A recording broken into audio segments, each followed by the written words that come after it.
উপরাষ্ট্রপতি নির্বাচন কি হবেন জগদীপ ধনকরের উত্তরসূরি। এবার কার্যত দিল্লিতে বৈঠকে বসছে জাতীয় কংগ্রেস। এই মুহূর্তে আরো একটি বিষয় হচ্ছে, বৈঠকে উপস্থিত থাকবেন রাহুল গান্ধী এবং খার্গে। ইন্ডি জোটের প্রার্থী নিয়ে হবে আলোচনা।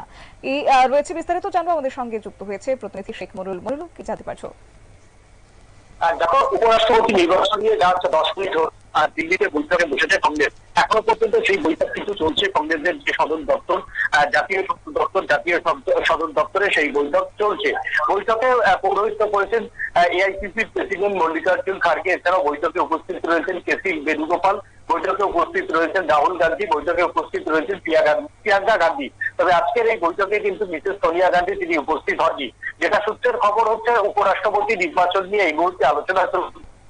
উপরাষ্ট্রপতি নির্বাচনে কংগ্রেস দুজনকে প্রার্থী করতে চায়। তাদের মধ্যে একজন হচ্ছে দলিত এবং আরেকজন হচ্ছে সংখ্যালঘু সম্প্রদায়ের মধ্যে থেকে দুটি নাম ইতিমধ্যেই উঠে এসেছে। সেই দুটি নাম নিয়ে তারা আলোচনা করতে চায়। আলোচনা করে সর্বসম্মতিক্রমে পাশ করানো হবে বলে কংগ্রেস সূত্রের খবর। এরপরই এই দুটি নাম নিয়ে তারা ইন্ডি জোটের যে নেতৃত্বরা রয়েছেন, অর্থাৎ তাদের যারা শরিক দলগুলি রয়েছেন, সেই শরিক দলগুলির সঙ্গে কিন্তু আলোচনা করবে। শরিক দলগুলির সঙ্গে ঐক্যবদ্ধ হয়েই কংগ্রেস উপরাষ্ট্রপতি নির্বাচনের অঙ্ক কিন্তু এই মুহূর্তে করছে। তবে যেটা জানা যাচ্ছে যে কেসি বেণুগোপাল ইতিমধ্যেই শশী থারুর এবং তোমার হচ্ছে মনীষ তিওয়ারি, এই দুজনকে আজকে ফোন করেছেন। ফোন করে কংগ্রেসের যে দুজন প্রার্থীর নাম নিয়ে আলোচনা হচ্ছে, সেই দুজনের নাম হয়েছে। পাশাপাশি আগামী বৈঠক দিল্লিতে বৈঠকে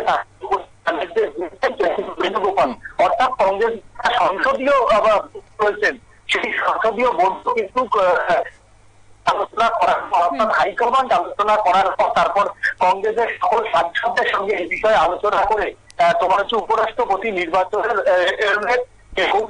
বা উপরাষ্ট্রপতি নির্বাচনে কংগ্রেসের প্রার্থী করতে চাইছেন রাহুল গান্ধী। ধন্যবাদ। আপনি আসলে অর্থাৎ উপরাষ্ট্রপতি নির্বাচন নিয়ে কোনোভাবেই বিজেপিকে ফাঁকা মাঠে গোল করার সুযোগ দিতে চাইছে না এবার কংগ্রেস, যদিও সেক্ষেত্রে একটা রাজনৈতিক মহলে গুঞ্জন যে পরাজয় কার্যত নিশ্চিত জেনেও এবার জগদীপ ধনকরের ছেড়ে যাওয়া উপরাষ্ট্রপতি পদে নির্বাচনে প্রার্থী দিতে পারে এবার বিরোধী শিবির। নিয়ে নিচ্ছে ছোট্ট একটি বিজ্ঞাপন বিরতি, সঙ্গে থাকুন।